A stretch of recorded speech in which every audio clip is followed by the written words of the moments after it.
I want to thank Camille and the Political Science Department and Villanova for inviting me out. I think this talk will be considered pretty timely given what we've seen in the 2016 presidential election.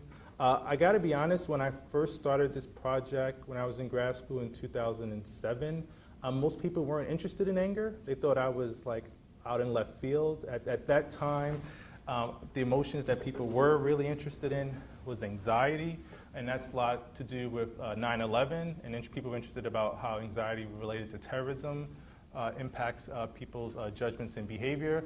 But here we go, 9 years later, and I guess I was right in some respects in terms of my advisors. So the title the talk I'm going to give to you guys today is really from the past several years of the research I've done looking at anger, particularly its relationship to race, and in this case, white racial attitudes. The talk I gave earlier to the department, I've kind of branched out and looked at how this emotions in terms of anger and even hope affect blacks' political behavior. So I'm more than likely to talk to you guys about that during the question and answer period. But so this is going to be a kind of summary of a lot of the stuff that I have in the book. So let me get started. So the headlines from the presidential election that we've seen throughout the news has been that people are pretty angry, right? That everyone's angry. Donald Trump is angry. His supporters are angry. Bernie Sanders is angry, and his supporters are angry. And if you ask any of your neighbors walking down the street, they're angry as well, right? This seems to be, some people characterize it as one of the most angry electorates that we've seen in recent memory. So if we take a look at some of the newspaper headlines, for instance, if we take a look at a newspaper headline by NPR, the headline reads, "This election, anger and frustration aren't just on the right." Can you guys hear me? Okay, great. And so this is to say that most of the anger that gets characterized in media outlets has been particularly those on the right and among Trump supporters. But the NPR headline wanted to make the case and show that people on the left are angry as well. They're just angry about different things. And that anger, a lot of it stems from, at least with Bernie Sanders supporters, to be income inequality. Another title of a newspaper article that reflects this anger that we've seen in the current presidential election is a title from a news story by the New York Times. It's a blog post that says, "It's angrier and more disenchanted than it has ever been in years," right? So this is another example that it seems that people are angry and that they're more angry than they've been in the past. And the question is, well, who is angry, right? And we've seen in a lot of media reports that the people that tend to be angry in the 2016 election, right, from a lot of video posts in New York Times stories and the Washington Post, that this year of 2016 is the anger of the angry white male. And this is even from Fox News, that if there are people that are angry, this tends to be these individuals. But the question that I was interested in, and I think we should all be interested in, is this level of anger we're seeing on both the right and left, is it abnormal? Is this the most angry we've seen the American electorate? Have they been expressed the same level of anger or felt the same level of frustration in years past? Where there's actually some survey data that can help inform us about whether that's the case. So I went back and I looked at anger over time, particularly, I think I need to lower this. Okay, that's better. I looked at anger over time from the American National Election Study. I don't know if any of you are in political science, but if you are, the American National Election Study is one of the premier surveys that's been done every presidential election. They collect information and data on a representative sample of Americans, and they've been doing this since 1956, right? So since 1956, every 4 years, they've done a survey asking people their opinions and their thoughts and their behaviors towards American politics. So this will be a great place to look, and for my benefit, since 1980, they had a few questions on how people felt about politics. Particularly, they asked people how they felt about the presidential candidates, or specifically, how did the presidential candidates make them feel in the past or because of something they're doing in this current election cycle. And because I'm mostly interested in whites here, I'm just going to present the data from whites over time. And here we see, let's see if this works. Oh, great. Okay. So here we see whites' feelings or reports of feeling angry since 1980 all the way up to 2012. The 2016 NES didn't come out yet. It comes out after the election, so we can get to see what people's level of anger is then. But we see that a majority of whites at least express some level of anger about the presidential candidates, right? In fact, we see they consistently express more anger about the presidential candidates in every election except 2008. That's the only election where we find that whites actually feel more afraid about politics, particularly about the presidential candidates, than anger. And we see close to 77% of whites express some level of anger they feel about the political candidates, and that makes sense, right? We always feel in politics that we're getting the short end of the stick, right? That some group, the Democrats or Republicans, are getting things that, and they're intruding on our lives, right? So this anger, what I'm trying to show, isn't unique to the 2016 presidential election, but it's been partly a commonplace in American politics over at least the past 30 years when we started to measure these items. So the question is, well, why do we see, or why do people think that people are more angry nowadays than they were in the past? I think that's the result of that, simply that the media and survey firms are more interested in people's anger, right? Especially since Obama has captured the White House. You see more and more surveys ask people how do they feel. You see news reports more reporting on how they feel about politics. And so news organizations and survey firms have been more interested in anger, and particularly some of the effects that this anger has on people's opinions. But the question is, what exactly have people been angry about? Like, people can be angry about a number of things, right? And to get a sense of what people's anger is, I start with looking at since Obama ran for the presidency in 2008, and we see that most Americans, beginning or towards the middle end of 2008, were angry about the housing market crash, right? They were very frustrated and angry that about the recession and the impact that that had on their lives in the summer of 2008.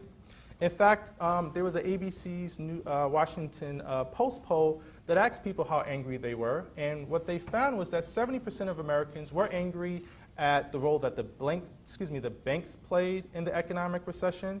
58% of Americans were angry at the role that the Bush administration played in the economic recession, and about 68% of Americans were angry at the role that the large corporations played in the economic recession. So people had anger to spread around, that being the banks, the Bush administration, and large corporations. So again, people seem to be angry at everything, including their neighbor. I said I'm going to try to throw some jokes in here, but let's see. See, that wasn't funny. Okay.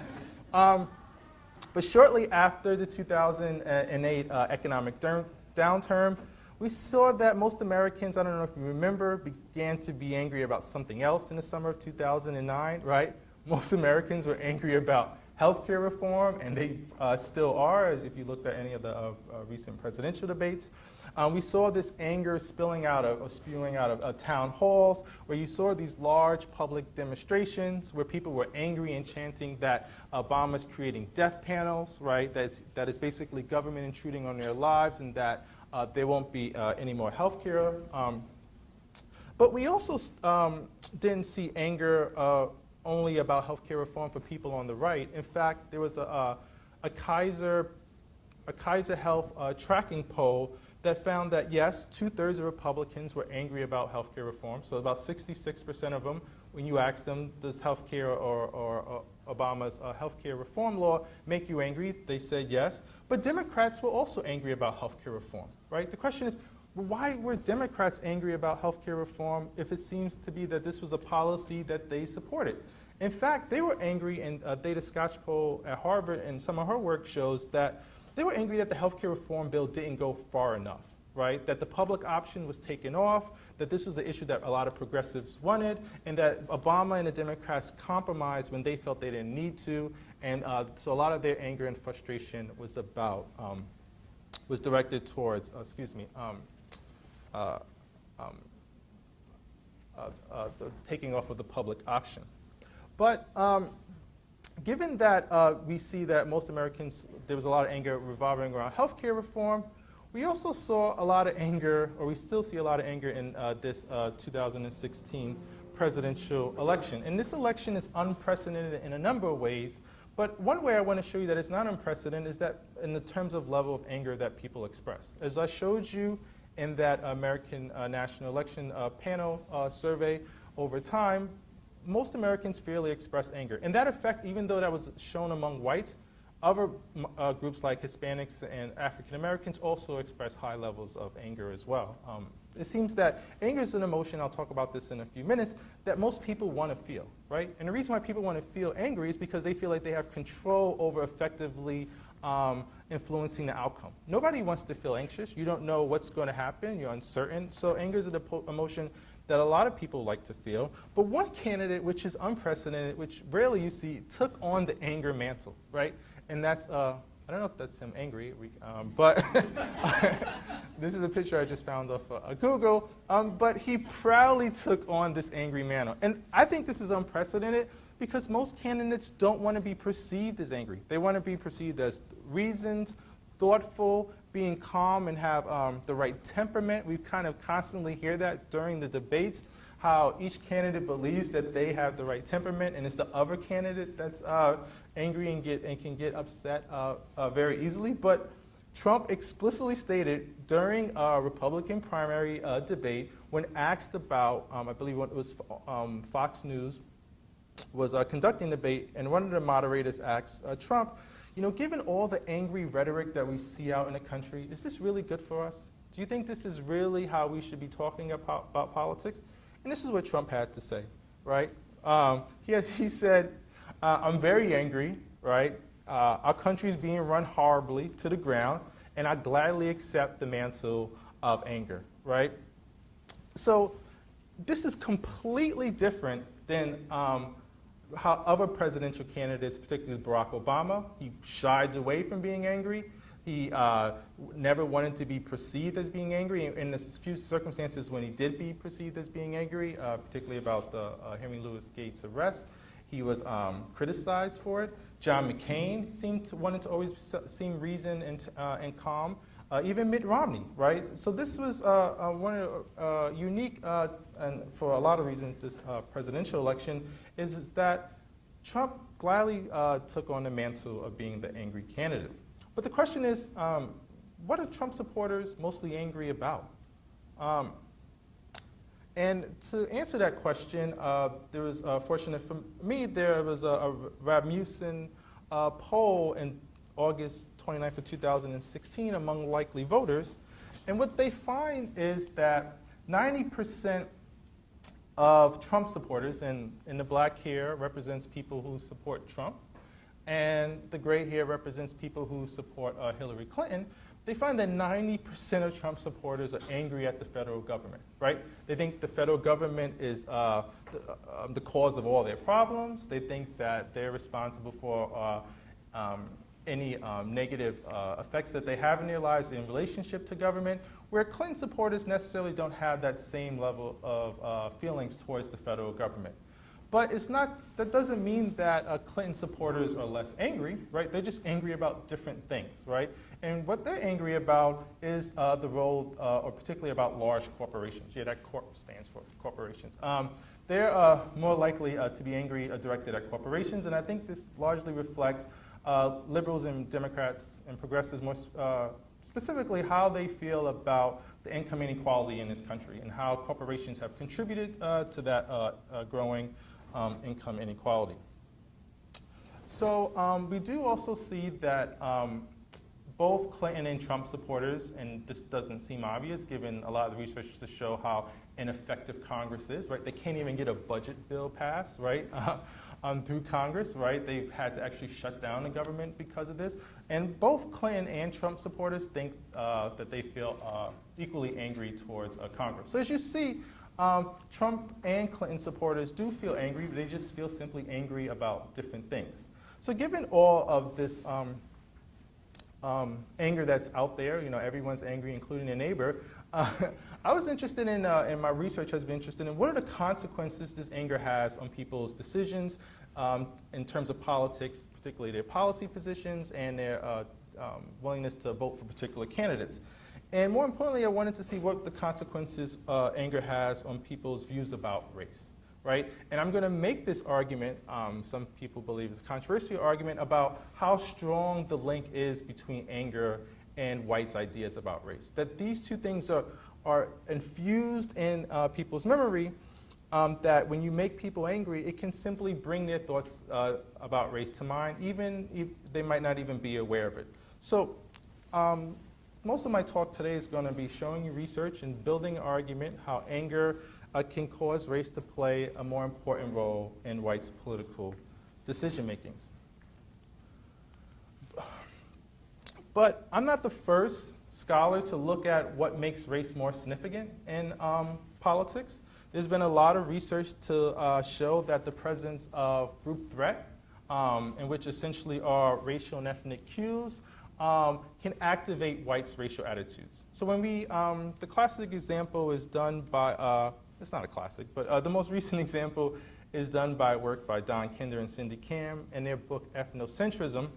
And what they demonstrate is that when politics is framed as us versus them, so when politicians frame politics as Hispanic immigrants or potentially even illegal immigrants are responsible for all the negative things in your life, it causes people's outgroup attitudes or racial attitudes to become more salient. In this case, it makes what Donald Kinder and Cindy Kam call ethnocentric rights, it makes them more opposing of immigration policies. So when they see images such as this, or Donald Trump characterize all Mexicans as rapists and drug dealers, essentially criminals, that this type of us versus them politics makes us, or makes particularly ethnocentric rights become more opposing of policies that helps immigrants, like increasing immigration levels or more restrictive policies towards English and language, supporting that in schools. And another example where we've seen kind of the presence of group threat play a role in American politics, I think you guys might be too young for this. No, you definitely are too young. I don't know, were any of you guys born before 1988? Okay, okay, so there's a few of you. Okay, any of you remember? 88. Oh, yeah, okay, yeah. So in 1988 was the Willie Horton ad where George W. Bush and his, particularly his supporters or people who were supporting his campaign. And if I had time, I should have shown you the Willie Horton ad. I assume a lot of you probably haven't seen it. But the Willie Horton ad was just the ad of William Horton, who was an African American, who was out on furlough, who assaulted a white couple.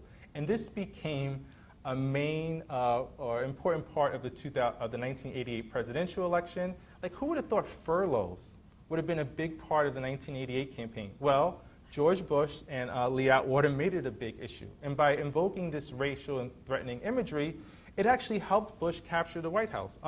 Right before this ad was run, a lot of the polls showed that Bush was losing to Dukakis by 7 percentage points, right? And right after this ad, we saw that he made up that ground and eventually won. So this is an example of how making race more salient in the political campaigns could have negative consequences or important consequences depending on which candidate you support. So and a lot of this work, if you're interested, has been done by Tali Mendelberg at Princeton. But my interest was focused on, can we still see racial attitudes being salient in American politics in less direct ways, in more subtle ways? And the way I was interested in looking at was when we made people angry, did it bring or activate their ideas about race? So, and throughout this talk, I'm going to try to convince you, you can tell me whether you're convinced or not, I get that all the time, whether there's a strong link between anger and whites' views about race, and whether when we put them in an angry state, does this make their views about race more consequential for their political positions?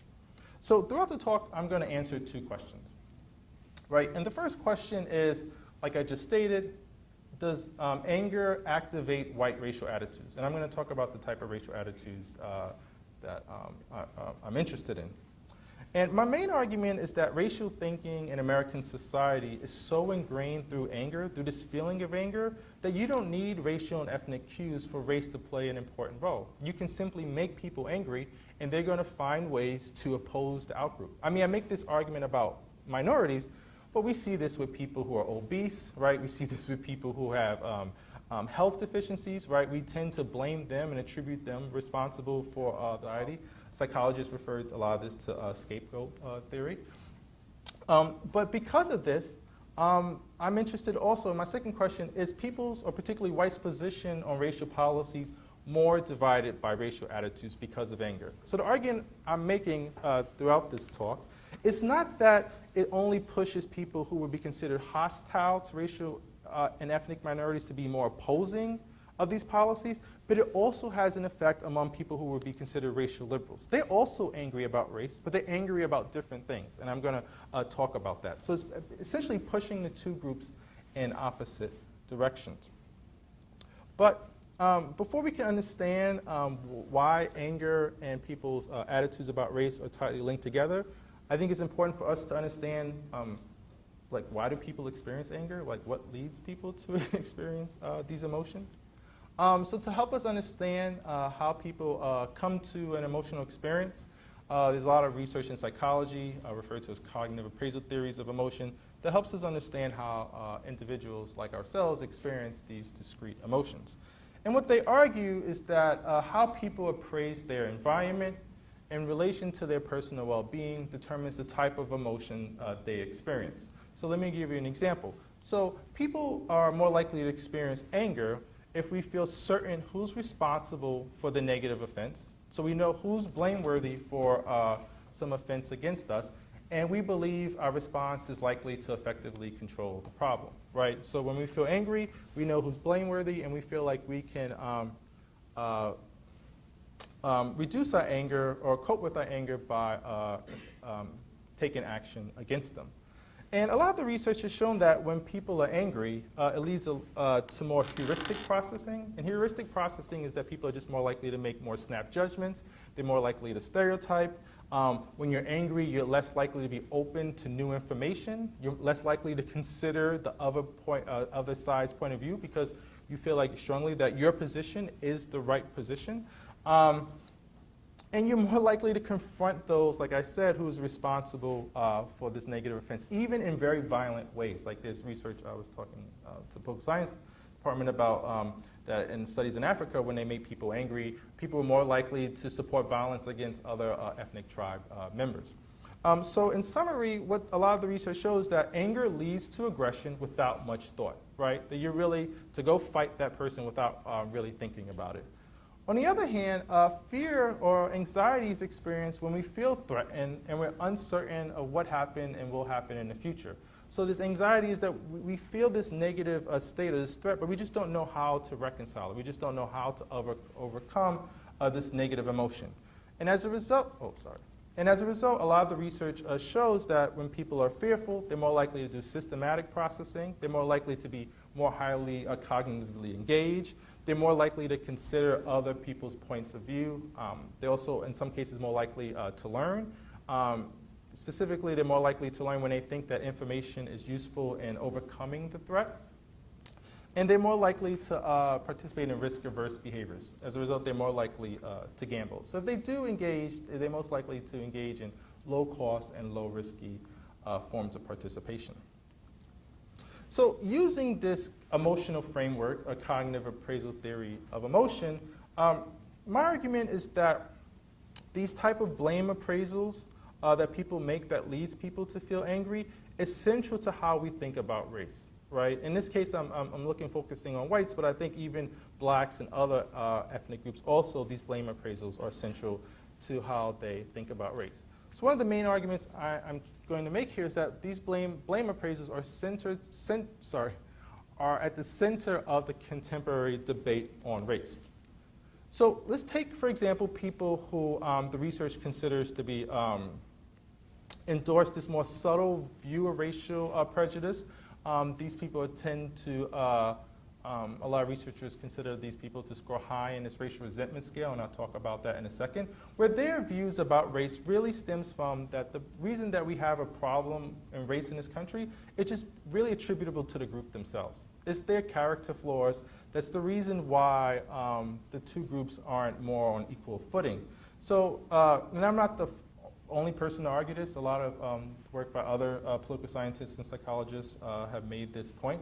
So it's their belief that it's the lack of hard work that's holding them back, and not in some form systematic racism or individual discrimination. So these individuals tend to get fairly angry when they believe that they're receiving help and assistance from the government that they consider to be illegitimate and unfair. So as a result of these blame appraisals, that they essentially blame African Americans for the problems that they face, anger should be strongly linked to how they view race. But not all whites have these views.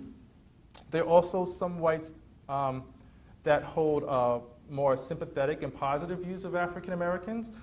So they don't attribute blame in terms of, they don't blame blacks themselves for their position in society. They actually think that it's more attributable to systematic racism and institutional discrimination, and that's really what's responsible for the reasons why this group hasn't been able to succeed. They believe that blacks are just as hardworking as any other group, and because of centuries or generations of racism, Jim Crow, and slavery, that they should be given some level of assistance. So the point that I want to make here is that blame appraisals are central to how both sides on the racial spectrum think about race. They just blame different things for the inequalities that we see in society.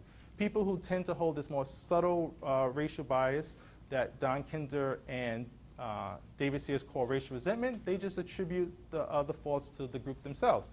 And those that hold these more racially sympathetic or racially liberal attitudes, they believe that it's more institutional and systematic bias that's driving this that's driving inequalities between the two groups. So, and I want to make this point. So my argument is that because of this, anger should be strongly linked to whites' racial attitudes, no matter where they fall on this racial resentment scale. Those who's considered to be high in racial resentment and those considered to be low in racial resentment or sympathetic to African Americans. So, so to get a sense of how people fall or what the racial resentment scale is, I'm not talking to simply a political science audience, so I know a lot of you might not even know what these items are, how people measure them.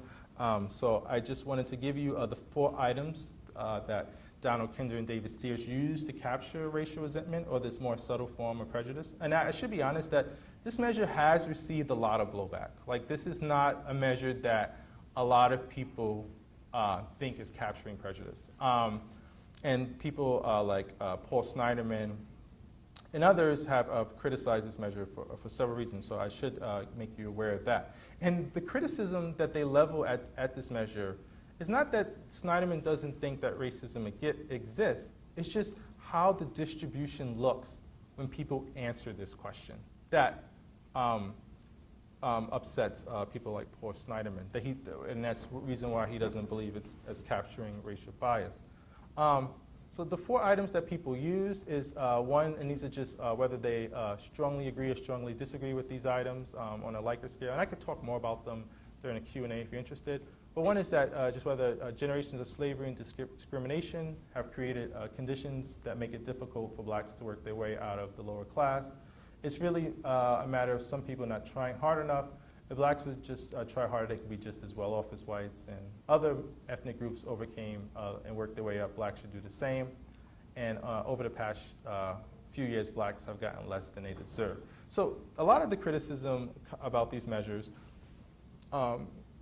and some of them are valid, but a lot of the criticism comes from the distribution, right? And whites' distribution on this scale, right? So to give you a sense of how whites fall on this scale, I went and looked at the 2012 American National Election Study. This was the most recent American National Election Study where we can see, but the distribution I show you here is no different than any one in the past, right? It's kind of where people fall. And if you look here, this is a distribution for the racial resentment scale. So people who score higher in racial resentment will be considered to hold more negative views towards African Americans, and those that score lower would be those who are considered to be more sympathetic. And as you can see, the distribution goes fairly to the right, right? So one of the arguments that David Sears and Donald Kinder make is that, you know, there's a large segment of the American public that has these subtle biases towards this group. That doesn't mean that all whites share this view. Like I said, it's about a third of whites, maybe even a little bit more if you consider people at the midpoint, who have these more positive views to racial and ethnic minorities. But in any case, we see that most white Americans tend to have these more subtle biases. But when I first started this project, I was more interested in how the link between anger was related to whites' views about African Americans. But given the current election cycle and even some of the criticism that Obama has faced with his foreignness status and even immigrants, I started to think about whether anger just fuels our views about outgroups more generally. So it might not be that just anger is linked to whites' racial attitudes, but just how they view all racial and ethnic minorities. The anger might underlie those attitudes as well. So I broadened my theory of anger and related it to Cindy and Don's view of ethnocentrism. And ethnocentrism, if you don't know, according to Cindy and Don, is an attitude that divides the world into opposing camps. So from an ethnocentric point of view, right, people who are ethnocentric, they tend to view groups as either friend or foe, right? So those who tend to be high in ethnocentrism are considered to have this ethnocentric viewpoint. And this doesn't only apply to whites. Other groups like blacks and Hispanics can also have this ethnocentric viewpoint. But in this case, I'm just looking at whites. What they find is that those high in ethnocentrism tend to characterize themselves in a more positive fashion. So they tend to consider their group as more hardworking, more intelligent, more honest, and more and less violent, while they perceive members of an outgroup to be more lazy, more unintelligent, and more violent. So basically what Don and Cindy find is that when people dislike outgroups, and outgroups more generally, they tend to base it on these internal characteristics, right? That is just their internal character flaws. That's the reason why they are the difficulties that they're having in society, and that any help that they receive is basically undeserving. So this is a similar argument to the views that they have towards African Americans specifically.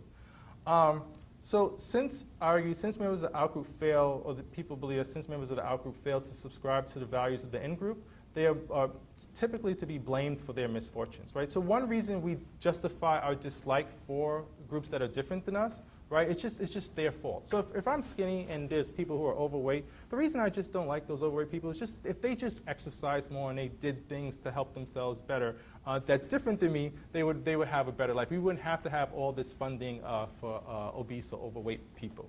So it's this similar type of logic applies to that people use towards racial and ethnic minorities.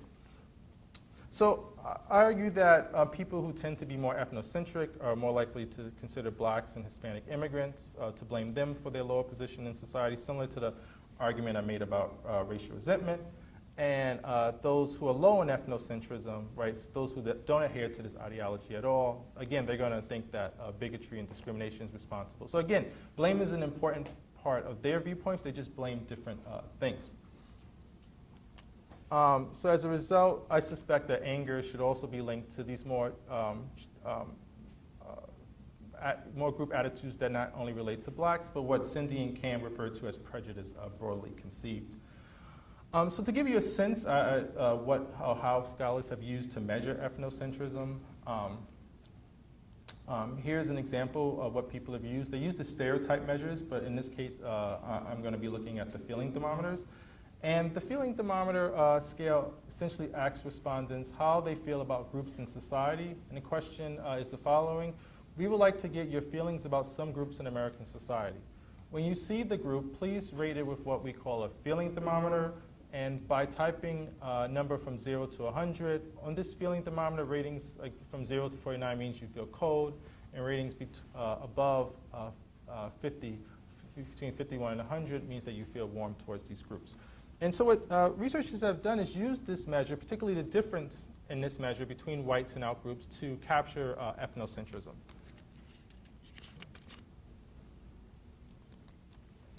And so to give you a sense of the distribution of ethnocentrism, I went back and looked at the 2012 American National Election Study, and here we go.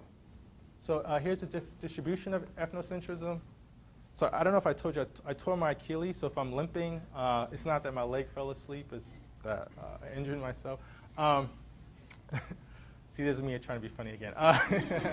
But what we find here is that most people fall at the zero midpoint of the scale, right? So most people rate their in-group, or particularly whites rate their in-groups no differently or feel no warmly towards their in-group than out-groups. So most people fall at the middle of the scale. A lot of people say that this effect is attributable to just social desirability. Some people don't want to be perceived as rating their group as higher than any other group. So if they give their group a 70, they're more likely to give other groups a 70. But when people are able to rate groups differently, we do find that they are more likely to slightly gear towards the right and being ethnocentric. So we do see some people tend to, particularly whites, rate their in-group more favorably than all the other out-groups. And among people that rate out-groups more favorably than their in-group, there are people there. There's about like 12% of whites that actually do this. And the reason why I think Cindy and Cam and Donald Kinder argue the reason why people, whites, rate out-groups more favorably than their in-groups is because they feel, particularly feel negatively towards their group, that they feel like their own in-group has treated these out-groups unfairly, so they're more likely to rate these out-groups more warmly than their group. But that's still an empirical question. There's not a lot of data kind of explaining why that's to be the case. So briefly, I just want to turn to how I theorize that anger might be linked to these out-group attitudes. And to make this linkage, I rely on state-dependent theory of memory, or what scholars have referred to as emotional priming. So what psychologists have found, particularly Gordon Bauer and Joseph Forgas, that information learned in one particular state is more likely to be recalled when you put that individual back in that same emotional state. So if people learn information, say about, in their example is they had them write things in their diary by putting them in different emotional states, like being pleasant, angry, enthusiastic, and then several days later, they would ask them to come back and please try to recall things that they wrote in their diary by putting them in that specific emotional state. They're more likely to recall the things that they wrote about or learned about when they felt that specific emotion. And so because group attitudes are learned, right, we learn these attitudes from our parents and society and our friends, we argue that when they learn these attitudes, if anger is playing an important role in this learning process, when we make whites angry at future episodes or instances, it should activate these attitudes for memory, right? It's simply a learning process model, that the information that I learned and the effective tag attached to that information, when I put people back in that same emotional state, it should activate this particular attitude. And I argue that this link is so prevalent and so strong that the information that people receive in regards of race tends to be anger-inducing, that when we make whites angry about nothing to do with race, like so if I put them in an emotional state that has nothing to do with race, it still activates their racial attitudes, right? And that's going to be some of the results that I show you today.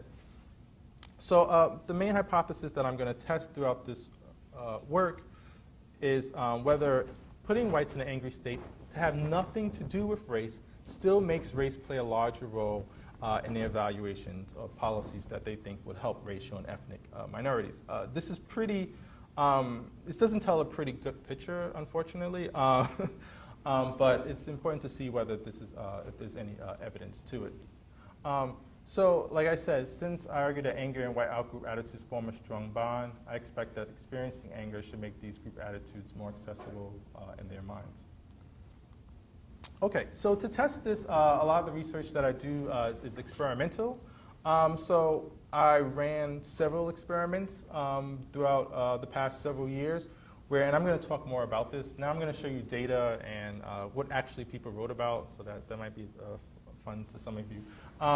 So I randomly assigned subjects typically to three conditions: an anger condition, a fear condition, and a control condition. In a control condition, we simply put people in a relaxed state. We didn't want to make them aroused in any way, shape, or form. And these experiments were done on national adult surveys of whites, right? And I used two main survey firms that's pretty popular in political science, YouGov and Polymetrics. They're actually doing stuff now for the election.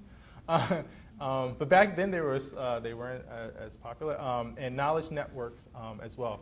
And most of these, all these, excuse me, experiments were from 2008 to 2010.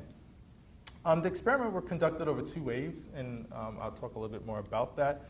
So in the first wave, when people came in and took the experimental study, I asked them their group attitudes. So their group attitudes are questions like the racial resentment battery and the ethnocentrism measures, like the feeling thermometers. And the reason why I wanted to ask that in the first wave is that I didn't want to make race accessible by simply asking them these questions. So it's important that I asked them these group attitude measures several days before they were given the experimental manipulation. And then several days later, they were given the emotion induction, and I'll talk about that in a few seconds. And that was followed by racial and immigration policy opinion measures. Okay. So how do we make people feel angry, right? There's a lot of debate about what's the best way to do that. And how can you make people feel angry that has nothing to do with race? So that seemed pretty difficult at the time, but it was really a simple answer. We just asked them to look at a facial expression of someone. I hope that you guys think this is an angry person. No? Well, actually, these facial expressions come from Paul Ekman's Archival of Emotional Expressions. And basically what he does is he has people, captures people's facial expressions about several different emotions, and they have individual coders rate the type of emotion they experience. And what he finds is that most people think that this person is angry, about 95% of people. And if you look at this picture long enough, you'll feel angry as well. So I don't want to keep it up here for too long. But it goes to the saying is that if you surround yourself with angry people who are angry all the time, you're eventually going to be angry yourself, right? Because you're going to see them being angry as well. So as they saw this facial expression, we asked them, and this is our experimental manipulation, we say, here's a picture of someone who is angry. We would like you to describe, in general, right, this is important, in general, things that make you feel like the person in the picture. It is okay if you don't remember all the details, just be specific about what exactly it is that makes you angry and what it feels like to be angry. And please describe these events that make you feel the most angry. And these experiences could have occurred in the past or will happen in the future. And if you can, write your description so that someone reading it might even feel angry. And for the fear condition, we just had them write about things that made them feel afraid. And for the relaxed condition, we had them ask them to write about things that made them feel relaxed. Okay, so what did people write, right? Isn't that, I was excited to see what people wrote. So here are some examples of what people wrote in response to the emotion induction procedure. We had, this induction procedure was open-ended, so they could write as much as they want, and they could write anything they wanted. So let's see. One respondent in the anger condition writes, I get very angry when people do not discipline their children, and it affects me. For example, my daughter and I are at the park, and we go to the slide, and someone's child comes over and pinches my child and pushes her down on the ground. I tell the child that it isn't nice to push, and we don't pinch because it isn't nice. Then the child's parent, who has been sitting on a bench halfway across the park, talking on their cell phone, and obviously not watching their child, comes up to me and tells me not to yell at her child. I tell her what happened, she tells me my child deserved it. So clearly, this is someone who's angry, and this is anger from a personal event in their lives. And there was a lot of responses like this, and people wrote about, and I didn't want to show you, but people wrote about very personal stuff, like about their marriage and stuff. So people really took this task seriously. So what did people write about when they felt afraid or anxious? So here's one respondent, and this is a female. She writes about what makes her afraid. Walking in early evening with a girlfriend and having a car with several men pull up beside us and try to grab us. They followed us in the car, and we hid beside someone's porches while they continued searching for us. We stayed hidden for at least a half an hour. We were not kids, and neither were they. it happened so fast, and I thank heaven that there was about a 4-foot grass area between the sidewalk and the street, or we probably could not have gotten away. This was about 50 years ago, and I still get scared if a car pulls up too close to me. So again, this shows that, when we ask people to write things in general that made them feel these emotions, people followed these instructions. But we also was, particularly, I was also interested in when we made people angry, even not about race, would that bring ideas about race to mind, right? I think that would be, in some ways, a strong indication about this link between anger and race. So I wanted to see, specifically, like I said, when people were in an angry state, were they more likely to mention words related to racial and immigrant groups? And these words were essentially African Americans, Hispanics, Asians, immigration, policies like affirmative action. And so I had my research assistants code for these race-related and immigrant-related words. And what we find is that about 12% of respondents mentioned race and immigrant-related words in our experiment. So still only a small number mentioned this. It wasn't a majority of the respondents, but we want to see among the people who mentioned this, were they more likely to be in the anger condition? And so here are the results from this analysis. And what we find is that when people do mention these race-related and immigrant-related words, they're more likely to be in an angry state, right? So this angry state, even though this anger was not related, they were not asked to write about anything to do with racial and ethnic groups, it still brought these thoughts to mind. So we think this is a pretty powerful test of the strong link between anger and racial resentment. But I guess, and I don't show this here, I got so many other figures to show you. But I was also interested, who was most likely to mention race and race-related words or words related to other ethnic groups when they were angry? Are these people who tend to be what Donkin and David Sears considered racially resentful whites, or was it racially liberal whites? And what the data shows is that it was actually racially liberal whites who was more likely to talk about race when they felt angry than racial conservatives. So the question is, well, why is that? Why would racial liberal whites, when they're angry, be more likely to talk about race? And the question is because they believe that their views on race isn't against the norm of racial egalitarianism. So by them talking about race, they don't believe that they're violating some racial norm. Where people who express anger towards racial and ethnic minorities, they are concerned with their views might be considered as prejudice, so they're more likely to withhold these beliefs. So I thought that was really interesting and exciting. I don't know if you guys do, but okay. Okay. So I want to give you guys some examples of what people wrote. I thought that would be interesting for you guys to see as well. So here are just several random ones that I picked out in terms of when people were angry, when they wrote about things that made them angry in relationship to race or ethnic groups. So here's one respondent who says, I get very angry when I hear people discriminating against someone because of their race, right? Here's a clear example of what I was referring to as racially liberals. Another person, and I didn't put this in caps, they did, this was their response. They say, immigration is one thing that most Americans are mad about. Shut down our borders now. And they were pretty serious about that. Actually, I had people actually email me and go further than just, because at the end of the study, you have to debrief them and say if you have any questions, you can contact a public official. And some people in the anger condition actually not only wrote in open-ended responses, but they emailed me as well and let me know their views. So that was interesting also. And another respondent, this person is angry about a lot of things. They're angry that the fact, I actually thought this was really funny, but they're angry at the fact that there's nothing common about common sense. Angry at elected officials, judges included that do not represent the Constitution or the will of the people. They're also angry about the moral decay of America, child abuse, abortion. They're angry about everything. The total abandonment from God and Christian values.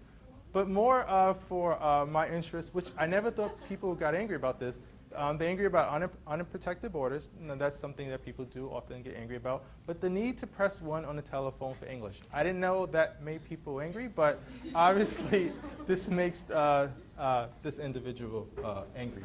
And finally, another example, this person's angry about several things, but they're, and for my interest, they're angry about discrimination. So now I'm going to present to you guys some of the results. I tried to figure out how to do this in a less technical sense, but so I'll try to explain it where it's not as technical. But I'm going to present to you guys some results from the experiment.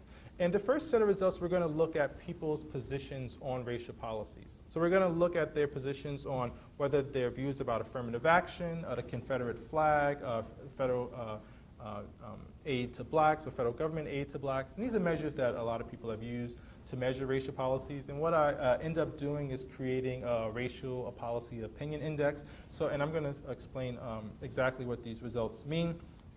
So these are interactive effects, and I'm going to present the effect of anger across the racial resentment scale. So let me just explain this for a few minutes. So this axis right here represents the racial resentment scale, right? So that's that scale that I showed you how the distribution of whites were according to racial resentment. And we saw that people who are high in racial resentment tend to fall here, right? And people who are low in racial resentment were over here, and they were more, the distribution went like that.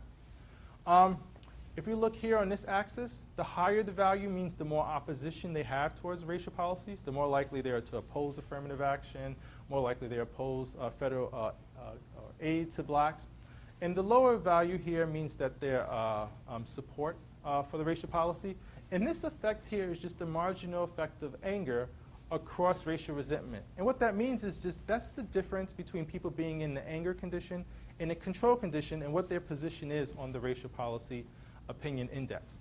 And what we find here is that anger does work as I suspected. It's pushing the two further apart. It's pushing racially resentful whites to be more opposing of racial policies, right? And it's pushing racially sympathetic whites to be more supportive of racial policies. But to know if that effect is statistically significant, right, if we just got that effect by chance, I also graphed the 95% confidence interval. So that just shows us how confident we can be in these results. And what we find is the results that we're most confident in are people who are high in racial resentment, right? They are significantly more likely to oppose racial policies when they're in an angry state versus similar racial resentment whites in the control condition. So we do find that anger does polarize whites, racially polarized whites on racial policies, but at least for this set of outcome variables, the effect is significant among those that are really high in racial resentment. Okay, so we looked at, we focused so far on race-specific policies, but also wanted to see the effect that anger might have on policies that seem to be on the surface about race, right? That indirectly might be about race, but there's no direct mention that it's specifically going to benefit one particular group. And that's essentially Obama's healthcare reform bill, right? Research has shown that people's positions on these issues tend to be racially polarized. So I wanted to see, when we made whites angry, did that polarize them any further on their positions on healthcare reform? So here I just present the predicted probabilities. And if you look here, the dotted line are simply, and here I got the racial resentment scale. I knew I should have did that, put it in the other slide. But okay, so here in a control condition, these are whites in a control condition and how they fall across the racial resentment scale and their positions on healthcare reform. And what do we see that stands out? I mean, people's opinions on healthcare reform were pretty racially polarized. The racially resentful whites were significantly more opposing of healthcare reform than racially liberal whites. There's a difference of about 80 percentage points. I mean, it's almost the whole, this is a huge effect. Maybe I'm the only one excited about that, but yeah. Not that but you tend not to find effects this big. And I'm not the only one that's found this. Other scholars like Tesler and Sears and other psychologists have found that people's opinions on race, on healthcare were pretty racially polarized depending on your views about African Americans. But the question I'm interested in here, does anger further polarize these groups? Does it push them further apart on their positions on healthcare reform? And look, we find that to be the case, right? If you look at racially resentful whites, whites across the racial resentment scale in the anger condition, we see that it polarized them about to be 15 percentage points more to be push them in further direction on their position on healthcare reform. So instead of 80 percentage points difference between those high and low in a control condition, it goes up to about 95 percentage points, right? It's about almost the whole scale, right? And we see that fear has a similar polarizing effect, but not at the extent of anger. And I didn't graph the confidence intervals, but this effect here is statistically significant, and this effect here is statistically significant. So it's significantly pushing the two that we think in opposite directions, which explains why there's been a difficulty throughout American history for people to come together and compromise on issues of race. Because when they think about race, it's so anger-inducing, they get so entrenched in their positions that they're not willing to see the other side. And we've kind of been at this static state over the past 30 or 40, depending on who you ask, hundreds of years.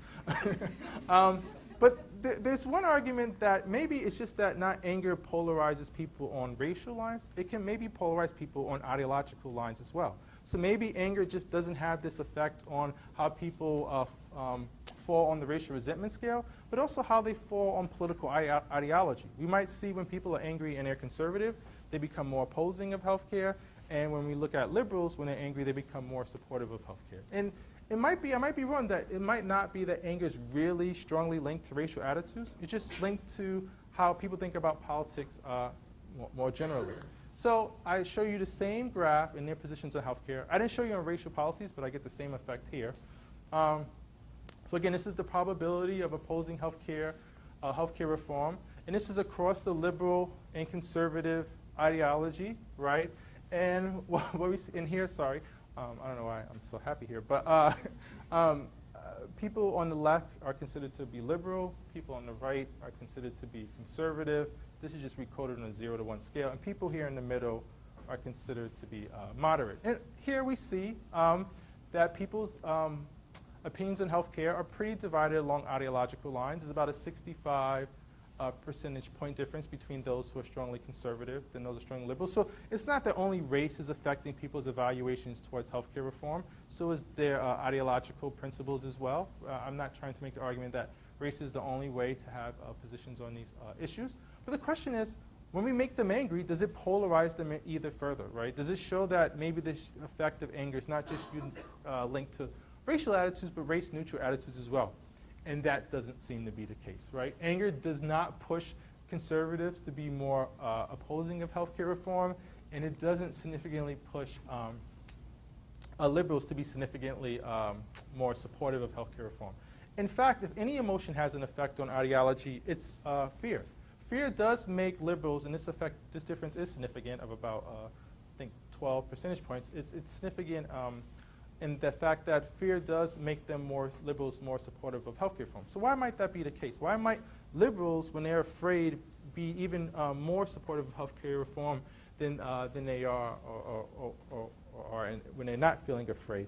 And we think, or I think the answer lies in that Republicans, ever since the healthcare law has been proposed and enacted, they've had threatened to repeal the law, that they were going to defund the law. And so there was a constant anxiety among liberals that whether this healthcare law would stand the test of time. And we're 7 years later, and we're still talking about whether we're going to dismantle healthcare. So maybe this fear effect, we can still see it today. I have no idea.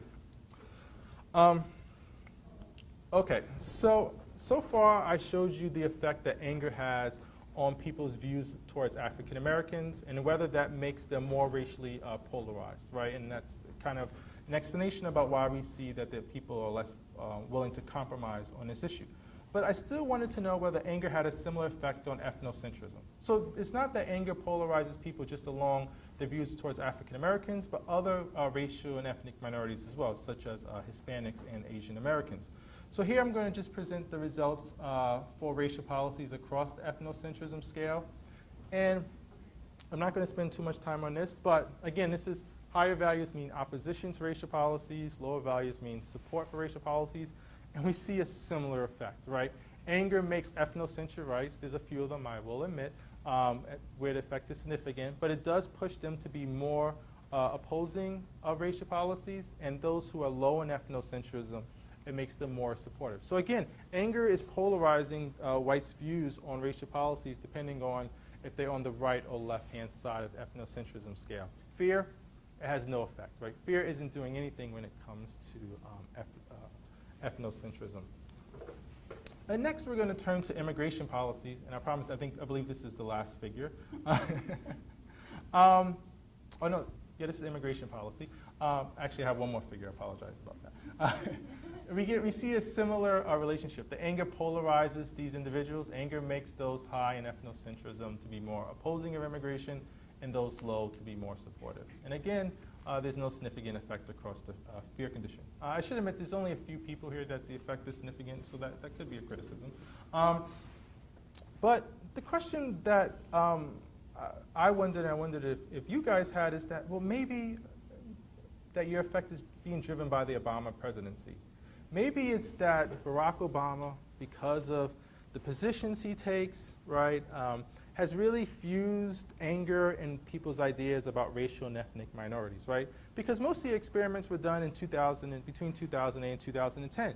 So this effect could just be simply driven by Obama, right? And that's the reason why we're seeing people more polarized across racial and ethnic lines. Well, we can test that.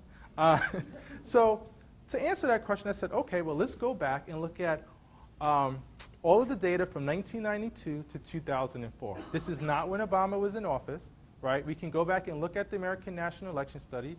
They have measures on emotion measures about anger and fear.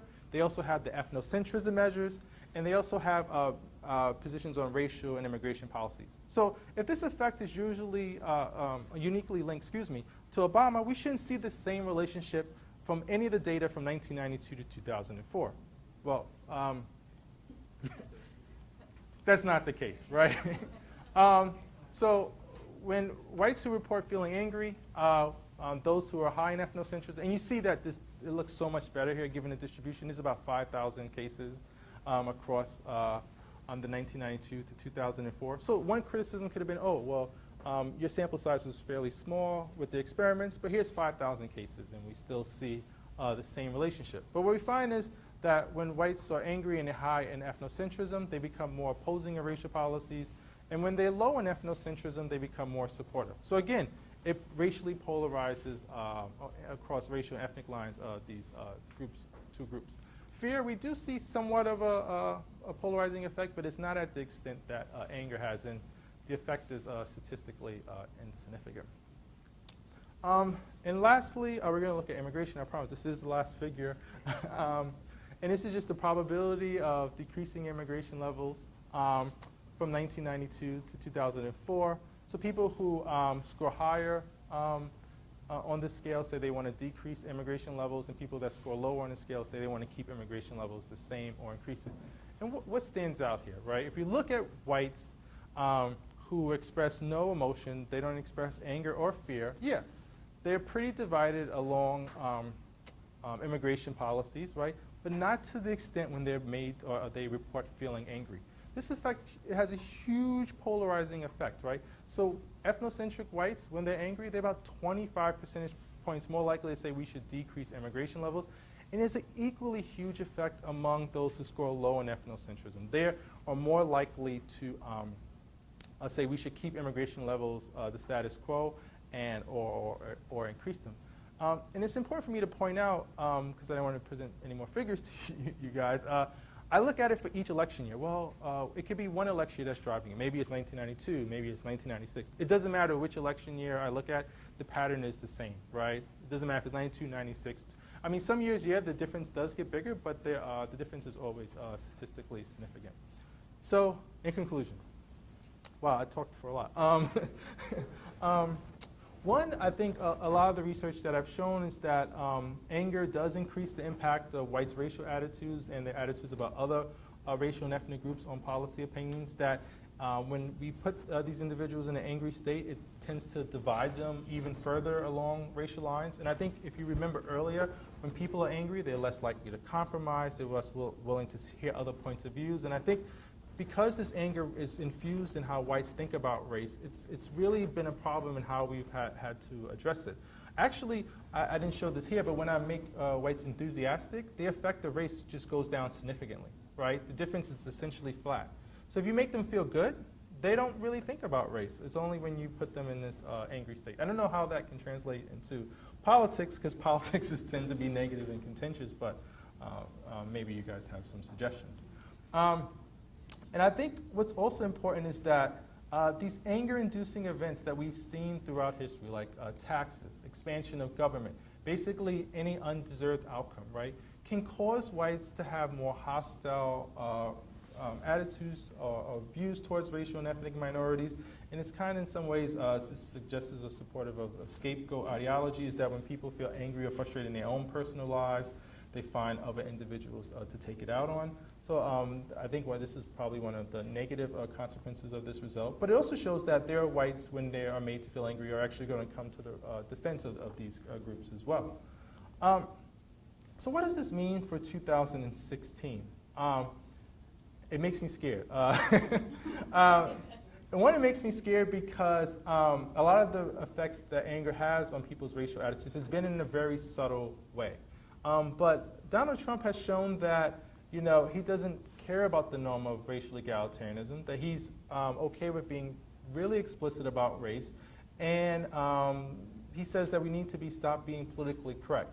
So let's think about what that would mean. That would mean that when people are angry, they could be angry towards the racial and ethnic minority, and not only would they be more willing to support oppose policies that helps these individuals but they're more likely to engage in violent types of actions. They're more likely to be combative, confrontational, and there's been talk and discussion about voter intimidation in this election. So the fact that this norm is breaking down and people can openly express their views about anger towards racial and ethnic groups, I think this is really going to have a negative impact on some of the actions that we might see in this election. But I thank you for your time. I know it's a long talk, and I look forward to any questions you might have.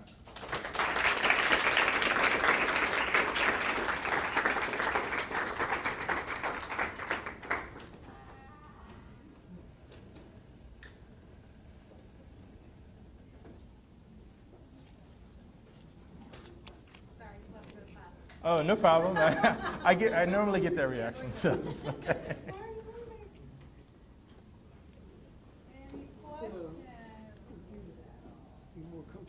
The lights up, No, I'm okay.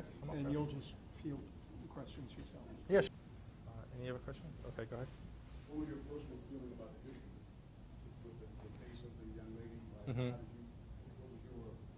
it make you feel angry in front of her? No, because I knew what I was looking for, an instrument that can make people angry. One concern I did have was I didn't know if I should put a woman or man to be angry. And I went with a woman because I thought if a man looking angry, and if you were a woman responding to this, you might in some ways feel intimidated or scared. So that was kind of the only concern I had with the facial expression. But he has over hundreds of facial. There was actually a show based on Paul Ekman. In his research, it was about lying, and how some detective or something could determine based on their facial expression whether they were lying or not.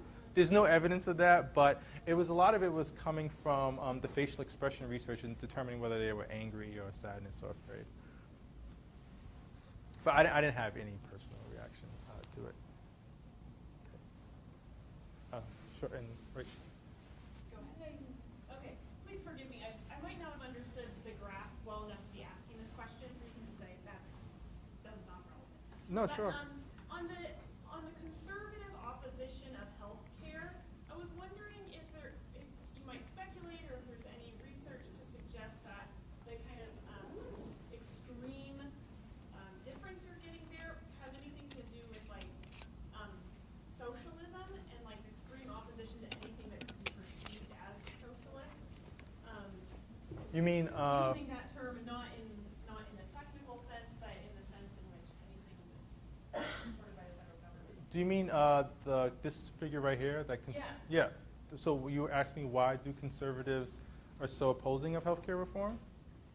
Yes. Okay. Is that exactly what that's trying to measure, that graph right there? So this graph essentially measures people who consider themselves conservative, somewhat conservatives, moderate, somewhat liberal, and fairly liberal. And it's to see where they, across this scale, where they fall in terms of their opposition towards healthcare. So people who are conservative tend to oppose healthcare. The argument is because they believe that government shouldn't be intruding in their lives.